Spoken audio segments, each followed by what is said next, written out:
There is real money to be had in freelancing. You can get a lot of clients this way, especially if you optimize your portfolio. The significant drawback here is the freelancing sites, the freelancing platforms are going to take a large percentage cut of your money. And sometimes it's not just from you, it's also from the client. So there's a lot of money that's being left on the table. So think about a potential 25% right off the top. So that's the drawback. The great thing is it enables you to find clients, connect with clients, and immediately get some momentum and get some money coming in. So freelancing websites definitely have their place. And let's go over my recommendations, starting with to have. If you're thinking about a certification, it's an investment, but the DHS Trusted Tester is what I would recommend over the IAAP certifications. And the reason why is the IAAP can be expensive. It's also time consuming. And then you've also got to keep up with the membership, the certification. So the DHS Trusted Tester is free. It's impressive. To me, it's more impressive than any of the IAAP certifications. And this is what you can harp in on and focus in on and direct potential clients to. So if you're thinking about certification, this is the one that I think really opens up eyes, and you can explain it. You can talk about it. You can explain why it's so impressive. So this is one I would get if you're thinking about certification. It's not absolutely necessary. It's just helpful. When people read this, when people read other profiles, they'll start to compare back and forth, and it might come down to certification. There is work involved here, but as you are going along, you may want to think about the DHS Trusted Tester. And this really just it helps establish a baseline. It helps people understand that you've already invested in accessibility. This isn't something that you decided to do on the weekend. It's something that you take seriously. And then there's the re-exam every 3 years. So if you're going the certification route, then DHS Trusted Tester is one I would recommend. Of course, the IAAP certifications look good as well. And the more you can stack, the better. A lot of people I talk to already have multiple certifications. So, of course, your profile is going to absolutely sparkle when people come across it. Now, for the freelancing platforms, here's where I would potentially focus.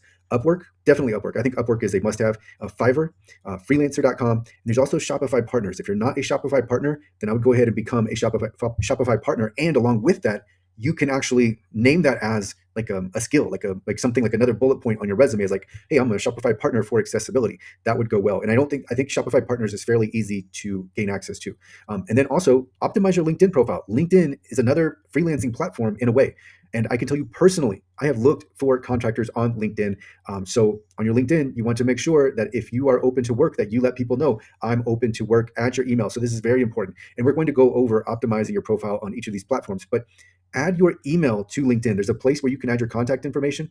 It doesn't. I don't think it shows on your profile itself. But if people go to contact you, then your email can come up. Add your email because otherwise people might not be able to contact you. I can tell you that personally. I've been interested in contacting an accessibility professional, and I've been unable to because I don't have premium. I don't want to get premium, and then you're limited to the number of messages you can send per month. And so, if you add your email, it makes it that much easier for people to contact you. And that is a theme when it comes to anything, but especially freelancing.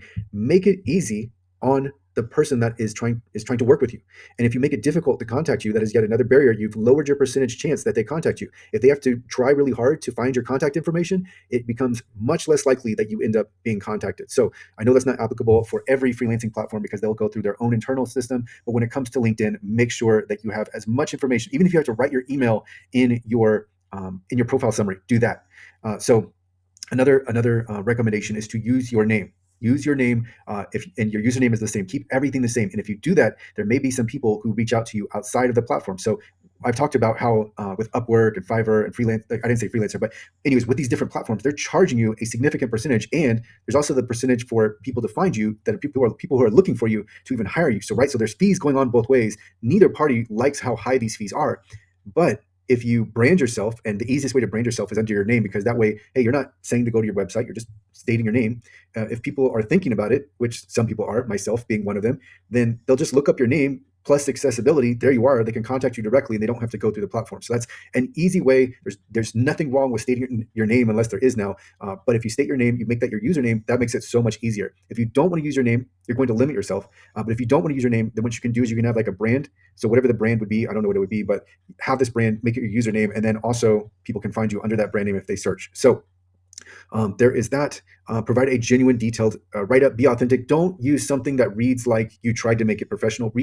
Write like something that it comes across as genuine. Write as if you are just trying to explain what you can do and you can do well. Definitely, you are invited. I encourage you to not so much brag about yourself, but say what you do really well. I excel in XYZ. Right. This is not something where you're trying to. You don't want it to come across as like arrogance, but it's not that would be necessarily bad. It's just like, hey, this is what I do really, really well.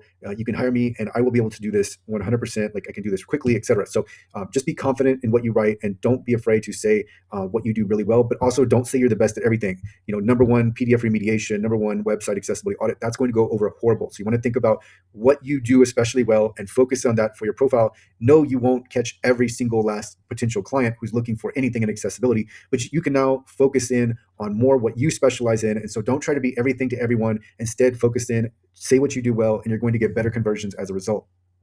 Come across ready as but not desperate, and I misspelled desperate. So that's really important, is you don't want to make it seem like you'll do anything to get a client. No, like, this is what I'm offering. They're interested in you too. So this is what I'm offering, and I do this really well. I'm ready to get started.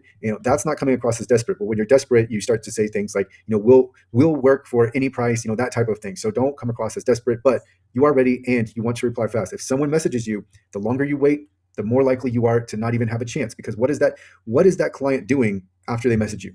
They're going and messaging someone else. First one to get reply back and seem like they're decent is the one that's going to get that contract. So make sure that you are on top of your different freelancing profiles. If someone messages you, the faster you can message back, the more likely you are to be successful. Use keywords, but don't keyword stuff. If you keyword stuff, it just comes across bad. Just don't do it. But use the keywords, right? And again, you don't have to keyword stuff because you're going to be focusing in on one or a few things. So it could be, if you wanted to, for example, just specialize in document accessibility, then you could say, I specialize in PDFs and Excel and Microsoft Word, which go right, together one to one. And then you could even add Excel spreadsheets if you wanted to. But just make sure that you specialize in those things. Include your certifications and accreditations, right? That makes it so much easier when you have these in your profile, and then people can see them and like, oh, okay, that tells me there's already a baseline level of expected competency right there. Do include a profile photo and make it come across as pleasant. Don't have anything abstract. Don't do anything where you're trying to hide who you are, unless you feel like you need to. But otherwise, just have a regular profile photo where you're smiling and it's inviting and it's professional. So nothing with, like, for example, a backwards hat. Just smile, look straight ahead, and have it be professional and inviting. I mean, that's the theme here. It's not to be any one way. It's just to be inviting, so that someone who is potentially interested in you is not dissuaded by how you're coming across in your photo. Now, if you want to have a backwards baseball cap, you can. You're just going to reduce your percentage risk of someone contacting you. And if you're not smiling, if you're just going to have a picture of your face, then again, that's going to work against you. You're going to lower your percentage. So just think about being inviting, being pleasant, professional. That always works out well. It doesn't work against you. When you go the other way, then it's going to work against you. You can do whatever you want, but it's going to lower your percentage chance. And then I have here what I've talked about. Keep your profile focused primarily on one thing. Don't try to be everything. When you try to be everything, it works against you so fast. So and people pick up on that. I have here, respond quickly, add a video where possible. So if you are able to add a video and you are up for adding a video, that talk about multiplying your chances of getting the contact and then getting the conversion. I mean, it just skyrockets from there. Because why? Because people feel like they have a connection with you. Same thing with your profile. They see your picture. Okay, now I have a better connection with that person. Then you have a video. Oh, now I've got a really good feel for that person. So that's going to increase your chances. The more that people feel like they connect with you, the better it is. The better your chances are of getting the message, the incoming lead, and then getting that conversion. And then have a complete profile. And this isn't to say complete in that you have to have everything from the freelancing site side. But when I say complete, I mean that you have everything in place that you want to be in place. Don't leave anything out. If there's something, for example, don't leave out the price. Definitely, I should add this here. Definitely include your rates. Do not be afraid to say your rates. If something would be higher, then mention, these factors would cause my rate to be higher, whatever it is. I'm writing increase rate. Include your rate. Just be specific. If it's a range, it's a range. But don't have the range be too long, because then people think you're playing games. But put a price, even if it's higher. You know what you want, right? So just state what you want. And if you think you want more, then start with, you can either ask for more or on the next time. And then don't hold it against the client if you feel like you've undercharged and then you work and everything is as expected. No, just remember that for the next time, like, the work I've done is worth this. Build up your reputation with these profiles on the freelancer sites. You're going to get reviews, so that's going to help you. It's going to work in your favor. That's why you provide excellent work. You don't have to necessarily always go above and beyond. Like, for example, adding reports where reports are necessary, but you do want to make sure that you provide exactly what the client is expecting. And I think during communications, make sure that you don't communicate past the client and you understand exactly what they're after. It may even be a good thing to have the option of meeting with the client, right? Better connection. The more connection you have, the better. The more you're aligned with the client, the better the project is going to turn out, the more likely you are to get 5 stars. Make sure you understand exactly what the client wants. And if there's something that you need to correct the client on, or you feel like the client is unaware of, then let them know, hey, this is usually the case. Do you want this, or are you after really this? But when you're on these freelancing sites, the more you're on, the more potential you have to have a lead come in. right? And it just, the numbers are more and more in your favor, especially when you optimize your profile, especially when you include keywords. It just, the percentage chance you have of someone contacting you increases. If you have a rate, if your rate is fair, don't try to be the lowest. But also remember, if you're, especially if you're a new profile, don't go for the $200 an hour. That's not going to work out as well, right? Start with a reasonable rate, even if it's below the market average, and just build up your portfolio. So that way you're making money, you're gaining experience, you're building up your portfolio, you're building up reviews, and then you can level up faster. And then once you get to a point where you're a top rated, whatever it is, a top rated freelancer, then you're going to be able to coast with a higher rate because you'll have that built-in trust. Other people will be able to see your history. And so it's going to work out in your favor. So we are going to go over, we're actually going to audit different profiles on the freelancing platforms and talk about what people are doing right and what people are doing wrong. But this is a general approach to freelancing that is really going to help you. You have these nice profiles. The more profiles you have across these different platforms, the more likely you are to get contacted. Remember, it's LinkedIn, Upwork, freelancer.com, potentially Fiverr.com. Shopify Partners is another one. So there are a lot of different platforms. That's actually 1, 2, 3, 4, 5 platforms where you can have your profile on, and potentially, keep in mind, these are large marketplaces. So we talked about the sacrifice of the percentage early on, but remember, it's not just, you're paying that percentage, but you are getting something back in return. You're getting marketing back in return. You're getting targeted warm leads. Not a warm lead, but you're having a targeted audience potentially looking at your profile. So that's really, really helpful. This can help you build momentum. And then again, if you think about your brand, and you just make your brand name your name, it makes it so much easier, because how can you argue with your name, right? Sometimes they might cut off your last name, which can be fair, but if you could probably state in your profile, and you don't have to read the terms, you could probably state, my name is X and I specialize in Y, and continue from there. And that way, if someone wants to look you up, they can, and they could connect with you outside of the platform if they wanted to.